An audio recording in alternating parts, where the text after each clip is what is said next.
All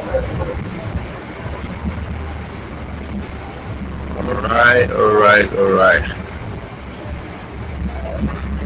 Okay. Oh, we're live. Okay, so hello everyone.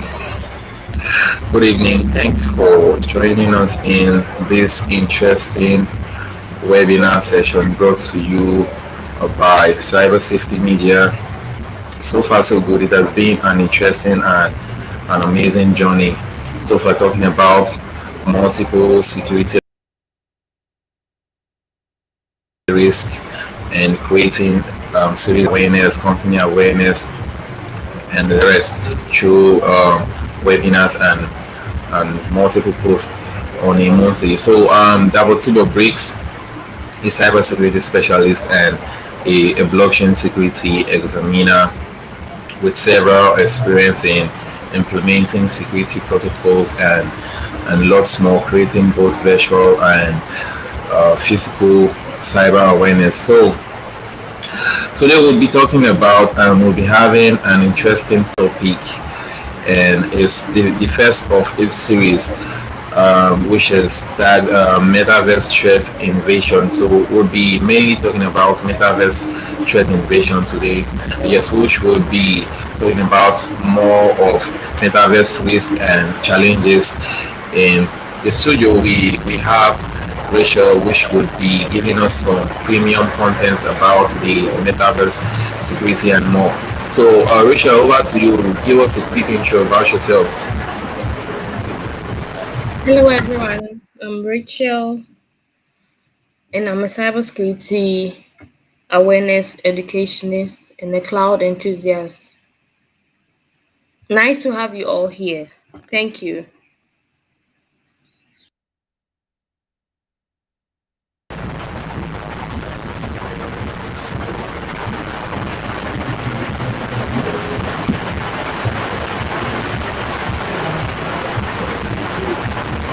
Okay, Rachel, are you there?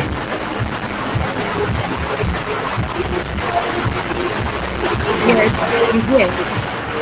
Okay, so Just I was to out of hello yeah, I was everyone, out I'm of Rachel and I'm a yeah. cybersecurity awareness coach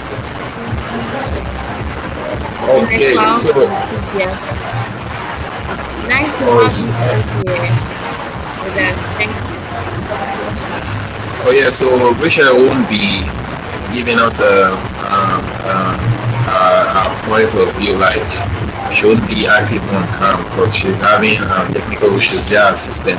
So do well to drop your comments in the comment section to enable more interaction as we keep up. So the metaverse isn't a new stuff which we've been hearing about over time. So we've been hearing about the blockchain technology, hearing about the Web3 and the metaverse, which has to do with the virtual reality and much lots more. So we'll be mainly looking at what the metaverse is and what it really entails, and also about its risk and mitigation process. So first of all, before getting deep into it, we need to know what the metaverse is to give us a clear picture of how it works. So the metaverse, in short, is like a virtual space that we coexist in. Yeah, so you can say, because I'll be giving three definitions of the metaverse. We can say the metaverse is simply a space where humans can participate in a shared virtual universe, and you can also say the metaverse is the idea, yes, the idea where people would have like a single virtual reality or a single augmented reality in a virtual world, and they will engage in a shared virtual space, talk about stuff, make discussions, hang out, play games in the virtual world, watch movies, and also browse the web. Yeah, so like as I said, you can drop your comments. Okay, Bolo Wale Tife, you're welcome. Okay, so the metaverse is supposed to be the new, or let's say the more interactive internet, instead of the flat internet where we have just a text based, and let's say the text based World Wide Web that we are almost something like the Google where we use as a search engine, and also the Chrome and the rest. So it will be something the metaverse, and the metaverse will have a texture. You can call it a new generation internet, and it has a texture, it has a dimension, and it has a color where people will meet, watch shows, and as I said, hang out, visit virtual museums, ride virtual parks, and earn and spend money. The virtual currencies, yes, the currencies aren't like our physical fiat currencies, so they all go through the virtual process and go to websites all within the metaverse. And a proper example of the metaverse and the virtual reality or augmented reality is a super world. So super world, which is a virtual real estate, you can own properties, you can buy. It's a virtual world where you can buy, sell, and collect plots of land. You can own properties, like I said, and you can basically buy some spaces, own some properties as long as you can. And a very popular movie where you can watch out to get a clear picture of what the metaverse is really talking about, and what the virtual reality and augmented reality is pointing out to is Matrix. I know you guys must have heard about the Matrix, and also Ready Player One. Yes, Ready Player One is one popular movie where the metaverse and the virtual reality, and also the augmented reality, which is the AR, is being explained, deeply explained. So you can check it out. So yeah, talking about the metaverse, and would need to know what technology the metaverse is being laid upon. Yeah, so I've made mention of augmented reality, I've made mention of virtual reality. So we really need to look into these two aspects, what the virtual reality and what the augmented reality is. So first of all, before we look into that, we'll talk about what technology the metaverse is laid upon. So the metaverse is a technology that uses wireless and on a scale, a very large scale. Okay, so you can say it's like a smarter IoT, Internet of Things sensor play a crucial role in enabling technology. So the IoT sensors are used to pair up devices like virtual reality headsets, yes, and haptic gloves, speakers, which enable you play and gain access into the virtual world very well. Okay, so there are other responsibilities as well. So before we look into other responsibilities, we'll look into what the virtual reality and the augmented reality talks about. So the virtual reality is like a simulated experience.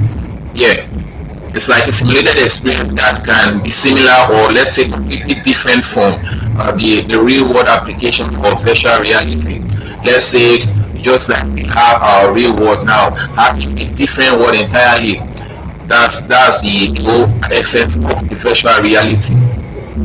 Okay, applications of virtual reality include entertainment, education, and businesses are not small. So while the augmented reality is an enhanced version, yes, it's an enhanced version of the real physical world. Okay, that is achieved through the use of digital and visual elements.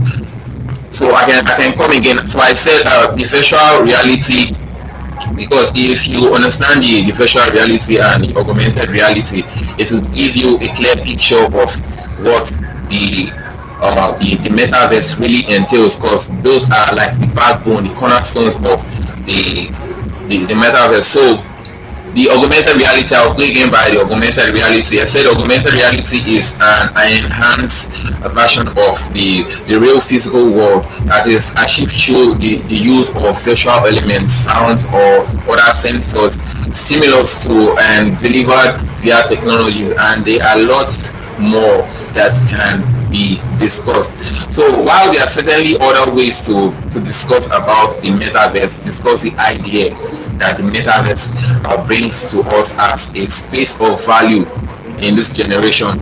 So there's a simple approach that we can use, and there are 7 ways which we can look into this very well, which is bringing to you the 7 layers of the metaverse and what they imply.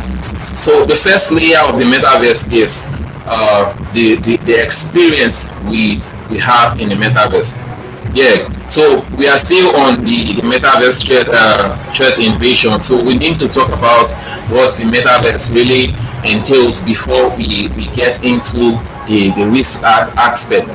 So the first layer of the metaverse is the experience. Okay, the layer one corresponds to the experience of the metaverse. Okay, the metaverse decentralized, or let's say dematerializes physical space, and it can also be object and distance, and it processes them in a 3D mode. Yes, it's represented in a 3D form, not a 2D.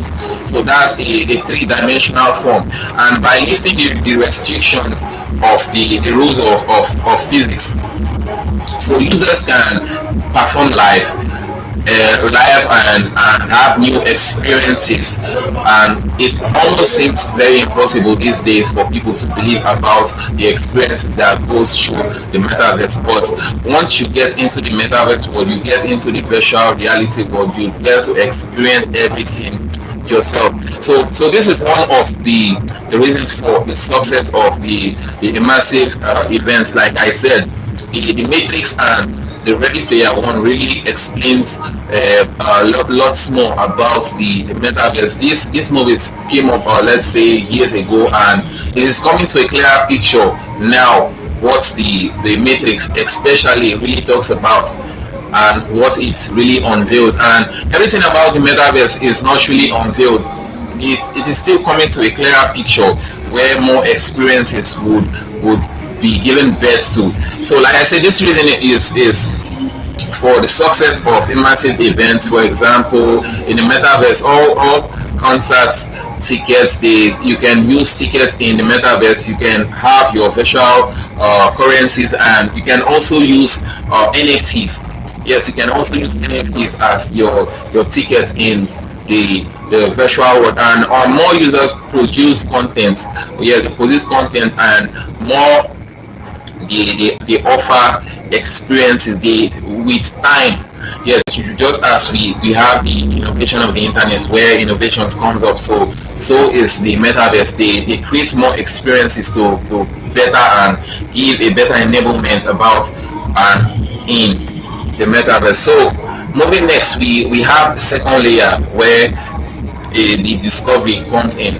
So the discovery is the second layer. The layer 2 corresponds to the discovery of new experiences. So linking up with the layer 1 now, you have to discover your experience, and the new experiences and the social interactions we distinguish between the experiences and the discovery. So when the user searches for the information itself, for example, in a store outbound, yeah, so this is when interactions, or let's say information, is pushed to the user. For example, advertising communities generated content is because it simulates.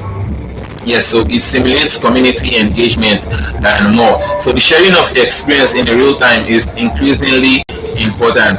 So you can link up the layer 1 with the layer 2 of the metaverse. So the third layer of the metaverse is the creator economy. So we won't be overemphasizing or each topics, because we have to really look into other aspects. So I'll just give a brush on the creator economy. So this is the third layer corresponding to the discovery layer. So the metaverse generally provides a design tool. Yes, a design tool that allows creators to create content without having to know how the program works. Yeah, so this increases the number of content creators out there, and they also provide a marketplace to sell content. So the fourth layer we have is the spatial computing. So it is this layer that allows virtual reality to be mixed with the physical world. Yeah, so it goes very deep.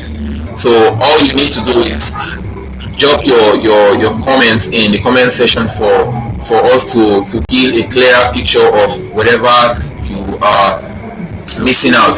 So the fifth layer is let's say, okay, I haven't finished up the fourth layer. Okay, so it is like a special computing, and that let's say combines the use of virtual reality and augmented reality.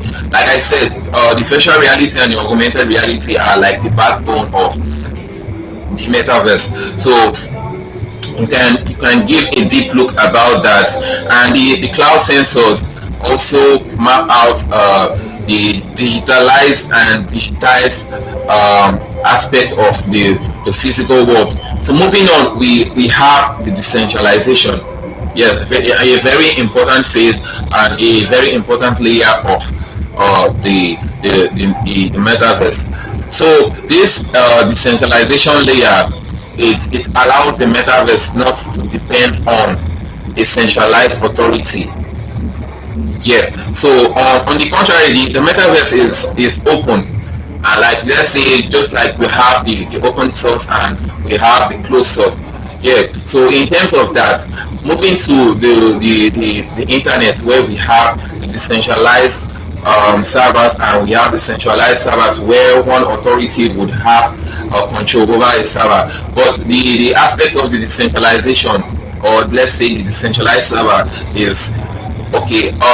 Generally everyone can have authority to a particular server. So in terms of the metaverse is open and it is distributed. Yeah, so the richness of the metaverse will be increased in tenfold or multiple fold with the operations of making it decentralized. So through decentralization, creators and sovereigns over the metaverse, they can create their data and their contents and take charge over them. Just like I made reference to the centralization of servers and decentralization of servers. So you own and you take charge over your content and your space. So through the decentralization, they do all that. And the layer 6, we should be moving into, is the human interface. Yeah, so the human interface with the minimalization of devices such as smartwatches, smartphones, smart glasses, wearables, biosensors, and neurals, interfaces between the brain and the computers. So we are becoming more and more likely to cyborgs. Okay, okay, like cyborg, I'll give a clearer picture of what the cyborg talks about. I'll give a demo for that. Okay, so advances in the field of haptics, like I said, the haptic computing. So advancing in the field of the haptics allows us to transmit information through the touch, and even in the absence of the object. So this allows us to control objects without having to touch them. That is the more interesting part of the virtual reality. So you can have that reality, or let's say virtual orientation, giving you let's say a picture of a different universe. Okay, let's say a virtual universe and an augmented reality. So it's even possible for people to feel the texture of a shape and how a virtual object is. So moving on to the last layer, we've spent enough time on this, so we just need to wrap it up and move to a different section. So it ends with the infrastructure layer. Yes, this seventh layer consists of let's say technologies that make people give people previous ideas of a reality. It requires a 5G capability. Yes, that's one of the major requirements. It requires a 5G capability infrastructure to increase the network capacity and decrease, let's say, network congestion and the rest. And let's in terms of the latency of the network. So in addition for that, devices indicates and indicated in the human interface to this layer. They help to function properly. Yes, so devices and components like semiconductors, let's say, micro electromagnetic systems, yes, and tiny long-lasting batteries, Wi-Fi's, blockchain, artificial intelligences. You can include cloud computing, or let's say cloud architectures, and graphics processing units are also examples of technology that empower the metaverse. So yes, we've had a very long talk about the layers of the metaverse. So with big companies such as Google, Apple, Facebook, Nvidia, and the rest, HTC, Microsoft, you can include whatever you or whatever company you know about that has a functionality, or let's say adapts to the metaverse technology. Investing in the metaverse technology, that's the right word to use. So it has become a let's say a prominent subject of discussion amongst investors, okay, and also technology enthusiasts and end users also. Yes, it has become a very huge, let's say, subject. Everyone wants to explore the metaverse and know how it originates, know the location, possibilities, and every functionality of the metaverse, understanding the 7 layers that it comprises. Yes, it helps you gain more knowledge and know, and you can help, and it's, let's say, it would help you navigate your way through the metaverse, and it's an excellent way to try and comprehend its massive potential, with every layer representing an essential feature and functionality, collaborating with each layer, just like we have the OSI layer, let's say OSI model, yes, where each layer, like the transport layer and other layers, communicate with each other. So once you understand how the 7 layers of the metaverse interact, it gives you a clear picture about them. So moving on to a different section where we talk about why we need to secure the metaverse. So don't forget the topic is that Metaverse Threat Invasion. So we'll be talking about some security tips related to the metaverse. So why we need the metaverse to be secure, and it is popularly said, and it is becoming a major concern.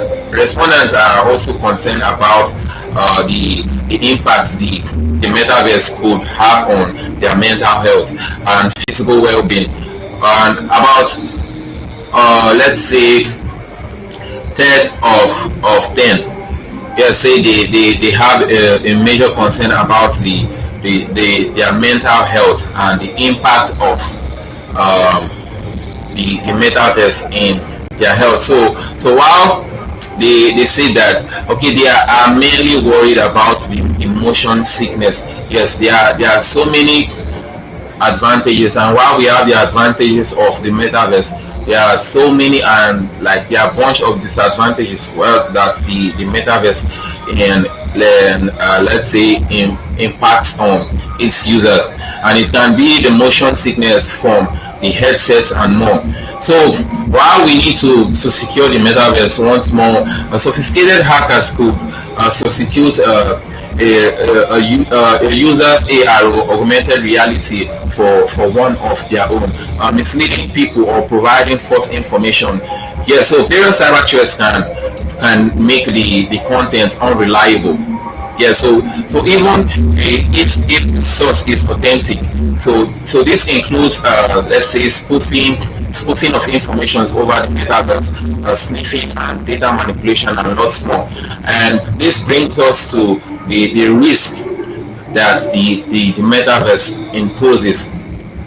So as of one of the important interesting parts and the aspect of digital technologies, the metaverse has captured the interest of millions of people. Yes, so there are millions of users in the metaverse universe around the world. Yeah, so the metaverse is a it's a technology that has gained massive popularity around the world, and because of this, people are to interact with in the metaverse in some capacity at work or in their personal lives. So it really affects them, and in any digital space, the metaverse presents major cybersecurity risks. Yeah, so it's a good idea pay close attention to the five following vulnerabilities as this technology imposes in the cyber world, or let's say in the information security world, and it continues to expand. So one of the vulnerabilities, or let's say the major risk which we need to is fraudulent platforms.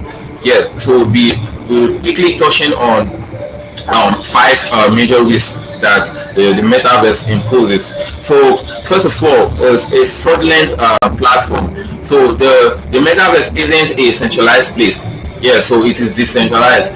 So you can check, you can ask questions whenever you are lacking behind. Drop questions in the comment box for us to give a clearer picture about that. So the metaverse isn't a centralized place. There are many different metaverse that you can choose out there. So as more organizations develop their own metaverse platforms, the average user will have a harder time determining and choosing the legitimate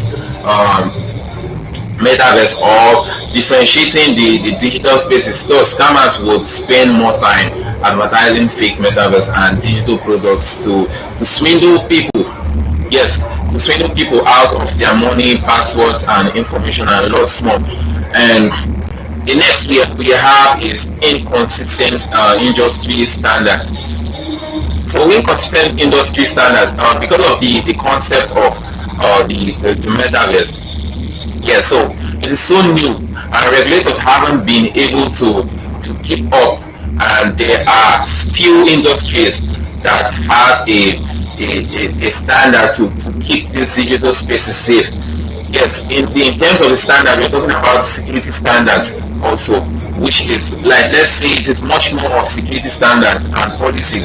So aside from the online spaces themselves, hackers are targeting virtual reality headsets and other hardware products. Yes, to spy on users, steal their information, and it may take a long time for web developers and hardware devs to debug this. And the hardware products they use in spying and stealing users' credentials, they need to be regulated also, and it may take long time. Yes, so it might take a very long time for web developers, hardware developers, and tech companies to implement a better regulation and set up a good regulatory agency and government across the world to develop and implement, or let's say enforce a universal standard to optimize the metaverse security. So next we have a very popular let's say cyber security threat, and it's also implied in the metaverse. We have the phishing scams.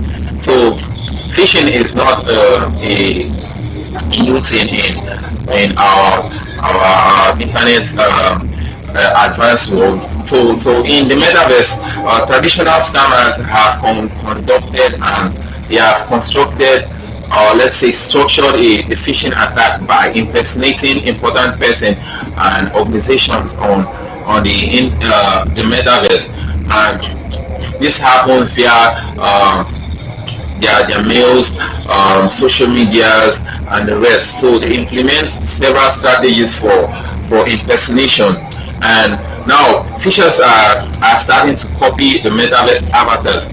Yeah, very important, and they send fraudulent messages to victims on the metaverse platform. And also fishers may try to impersonate your let's say your boss or someone from your bank in these new digital spaces.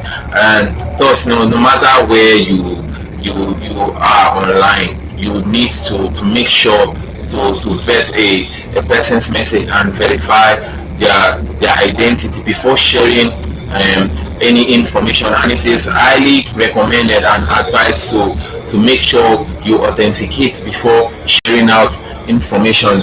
And next, we have the data protection.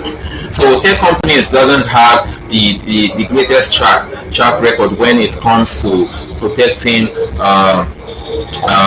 their users' data. For example, in 2019, 583 million users, their phone numbers and email addresses were compromised in a data breach. And we all know how data breaches happen to be like. So if these companies have let hackers access your data before, and then there is no guaranteed way, or let's say there's no guarantee, yes, that they won't do anything with your information. For this reason, you should be let's say very careful. Yeah, so you should be very careful about how much information you share with the metaverse company. So this brings us to the part of categorizing your information.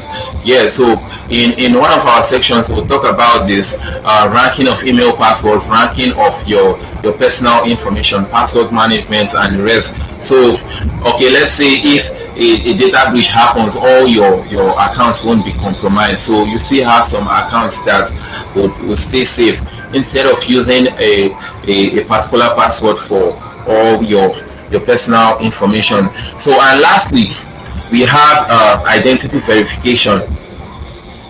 So it's not easy for the wrong person to sneak into a meeting at a company's office. Yeah, so they would have to bypass the front desk, make it through several doors and common areas, and attend the meeting without being noticed. So in terms of the online spaces, so they aren't always as difficult to infiltrate a physical meeting. Yeah, so for example, despite numerous let's say security challenges, many hackers still have their way forced into a private Zoom chats, or let's say Zoom meetings. So since the platform has taken off such intrusions, and this also occurs in the metaverse. So the metaverse companies will have to implement strong identification verification protocols, and so this would help safeguard identities and help mitigate the aspect of impersonation and uninvited guests out of a private space. So all that being brushed about the let's say the risk that the metaverse imposes. So we talk about five major risks. So we'll be moving on to a very interesting aspect, types of metaverse risk. Yeah, very important. So the metaverse is a persistent, and it's just online, like the whole explanation has talked about, and it's a three-dimensional environment that integrates numerous virtual spaces. Yeah, so although the metaverse does not yet explain, or let's say it's not yet in its full-time or full-blown existence, so several platforms do have metaverse in different aspects, like let's say video game metaverse, NFT metaverse, that gives the most realistic experience in the metaverse. So by holding in this let's say game events and building virtual economies, developers has pushed the boundaries. Yeah, so they've pushed the boundaries of what a game can be.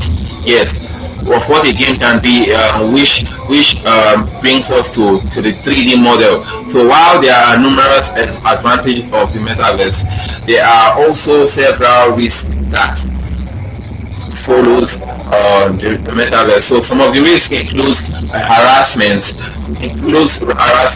problems with mental health, very important, which has been a major concern in the metaverse since the birth of the metaverse, and also identity theft, companies collecting unauthorized data, attacks via ransomwares, let's say deepfake videos. So I'll be explaining little by little so we don't get overstressed on this. So harassment and cyberbullying. So the topic of mental health and well-being in the metaverse has already made a major headline. So young adults and teens are still vulnerable to cyberbullying in reality. So the impact of cyberbullying have been well documented and made a massive range from a poor feeling of self-worth to let's say a suicidal impulse, so particularly among teens. So according to the experts, because humans the human experience in the metaverse is a genuine experience, and it's as our experience in the physical world. So pain and sufferings are also real, and it sells very hot there. So that increases the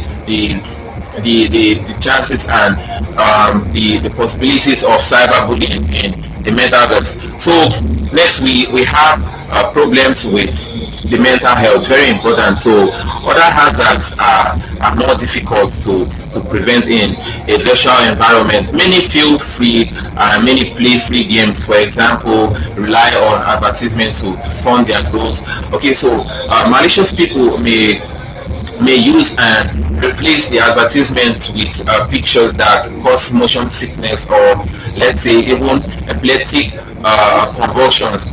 So images like that might be sent to the virtual reality world, which would really cause issues to their mental health. And in the next one, we'll be talking about theft of identity.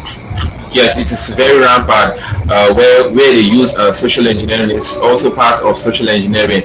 Many experts are afraid that if rigorous security measures are not adopted in the metaverse, yeah, so identity theft in the metaverse may become even easier than the real world. So in the real world, identity theft is now a multi-billion dollar kind of industry, which we're talking about the scam and the popular social engineering, which we have the phishing and other aspects and categories of social engineering. So a recent research estimated that identity theft damages were up to 25, or let's say even more.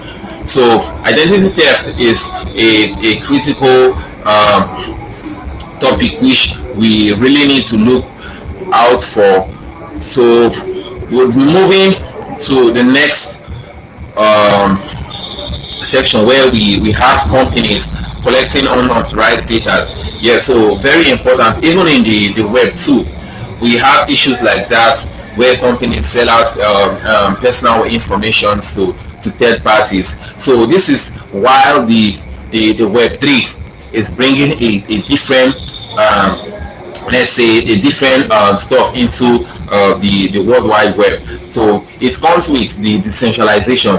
So decentralization really helps tackle companies selling out third party software, and we have the decentralized applications also. So decentralized applications are also one of the major ways which we can sort companies collecting unauthorized data. So your personal information is also collected by legitimate businesses. Yes, so no doubt that legitimate businesses don't collect your information, but in the virtual reality, which is on the other hand, yes, and your personal information, let's say the potential of your data being collected to a level that may be out of your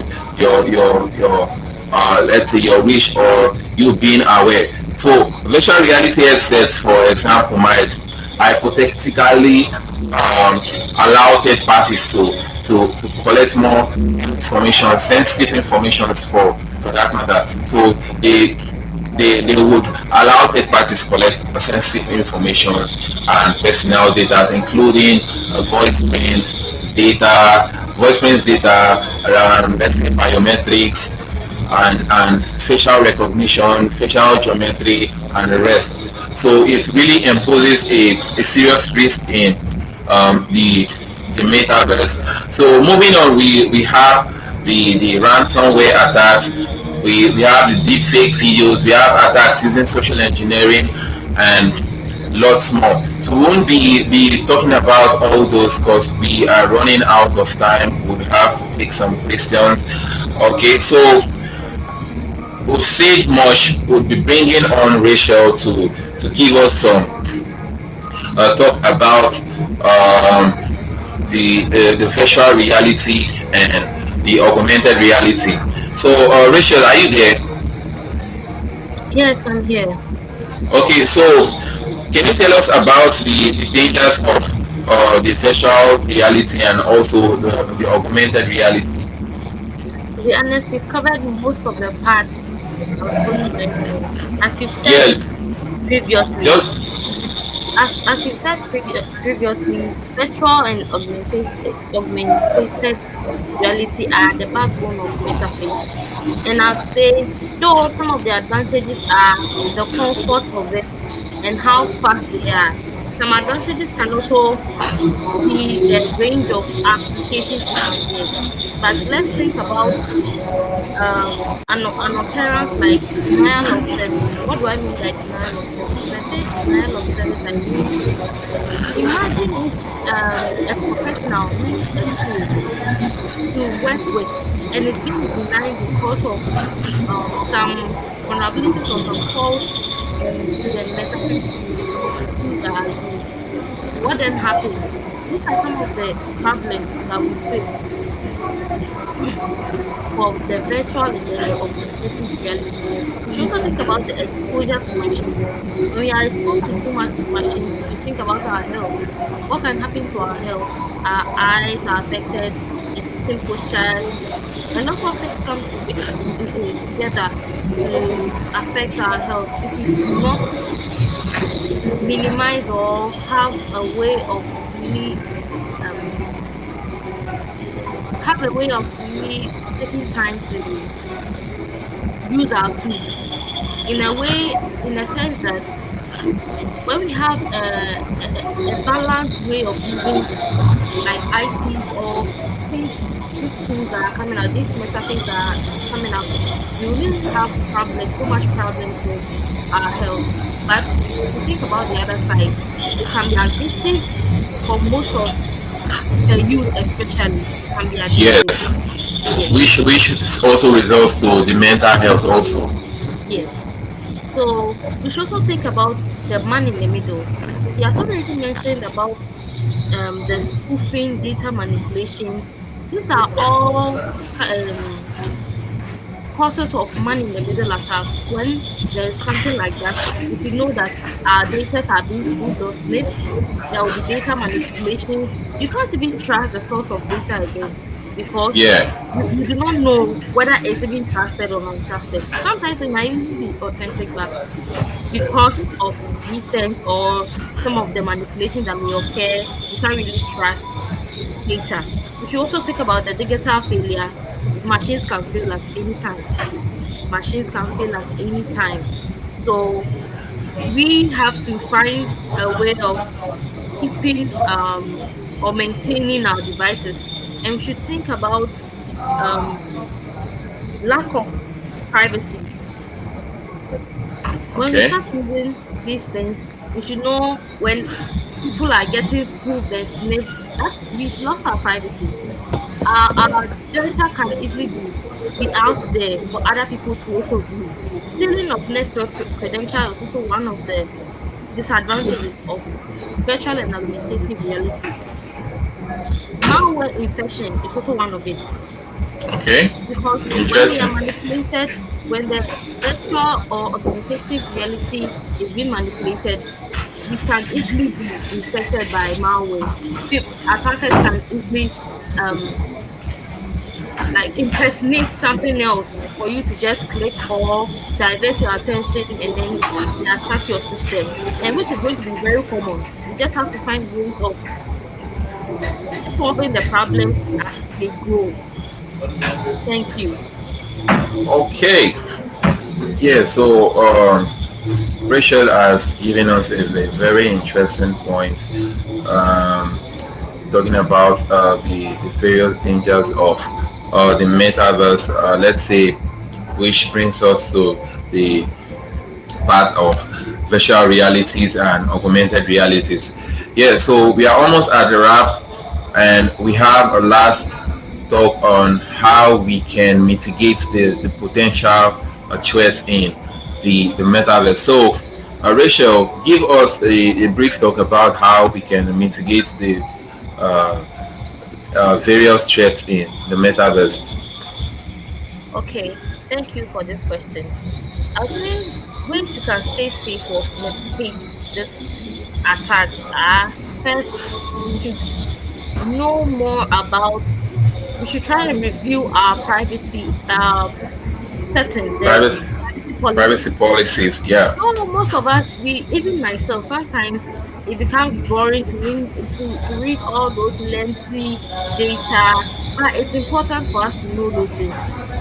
We should just note the key points such as who are involved with the data, whom are they going to share it with, those stuff like that will help you and give you an idea about what your data is going to be used for. So reviewing of privacy policy is very important. Also, we should avoid disclosing too much personal stuff. There's always Online. a limit to everything. So when we limit the kind of information we put out there, I think it is better. Okay. Also, we should try and use the VPN, the virtual private network. It is a way of better encrypting or securing your data from being spoofed online or being attacked.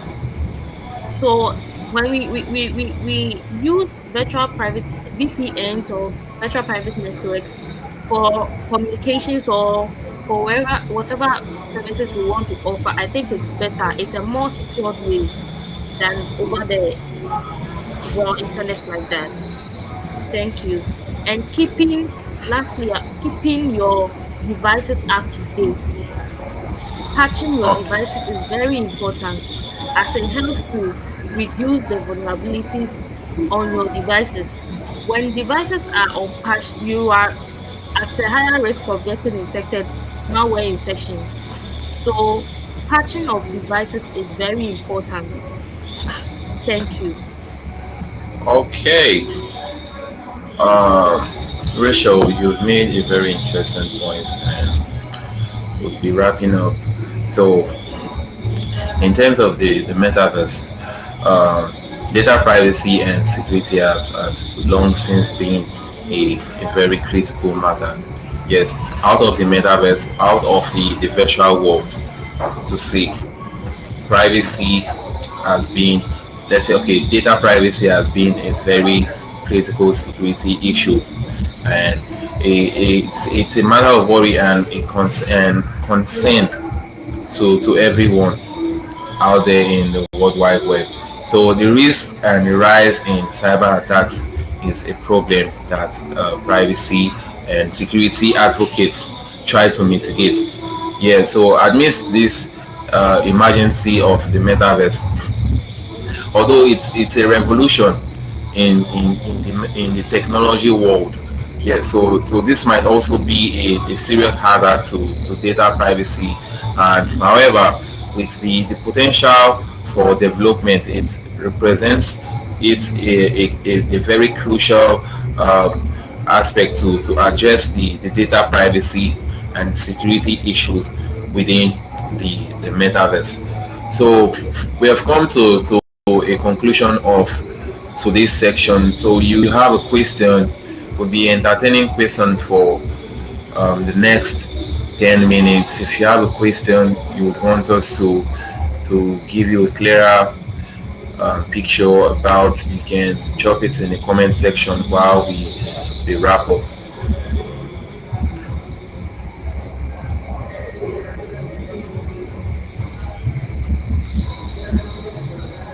Okay, so while we wait for that, Mr. Shogun was supposed to join us, but he was having some technical issues, but he will be joining us in the next session where we'll be talking about blockchain and cybersecurity.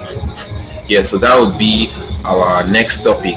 We'll be talking about the use cases, how cybersecurity can be implemented and let's say added together with the blockchain technology. So would be looking into smart contracts, how smart contracts could help better informations, and let's say how it can also automate and help automation systems, financial systems, and lots more. So decentralization really helps. So and decentralization is one major aspect that I really love talking about all the time, because in terms of data breach, decentralization has done a lot to the mitigation of data breaches. Yeah, so moving from the Web 2 to the Web 3. So and the Web 3, its structure and one of its framework is the blockchain technology. And in the blockchain technology, we have the decentralization and smart contracts also, which are part of the the blockchain technology. So we also have the transparency of data. Yes, and we also have the anonymity of data, which helps the data protection and the data privacy aspects. So the blockchain is known for its ability of not being tampered with. Let me use that word. Yes, so it's a very secure network which works with hyperledgers, and whatever has been implemented in the blockchain, there isn't a way for it to be tampered by third parties. So we'll be talking much more about all this in our next session. So sit tight and save the date while we work on the the details about the upcoming blockchain and cybersecurity webinar, which should be our cyber safety webinar 9.0. Like I said in the early section, it has been an amazing journey. Yes, so far discussing about multiple security risks, and our last session was an onboarding session where we had three awesome personalities joining us, and Rachel is one of our awesome personalities that joined us, and she is the founder of ClickSafe Foundation. So, in absence of the questions, which would see wait about 2 minutes, we have 2 minutes to get that. So, in absence for of questions, we just have to call it a wrap. Thanks for joining and being part of this today's webinar, and do well to share and invite friends to like our page to get more valuable content by the day, because we'll be making some impact, some great impact in this coming cyber safety. Yes, thank God I didn't forget. So, and this upcoming cyber security awareness month would be running some multiple series of webinars. So it will be like on a daily. So we are working on a serious a plan on how to push security awareness to the next level. So don't fail to be part of this upcoming session. So until we come your way again, I remain Double Breaks, and I'm a cybersecurity specialist and also certified blockchain security examiner. Good to have you in this session, and thanks for joining us. Till we meet again, sit tight. Bye.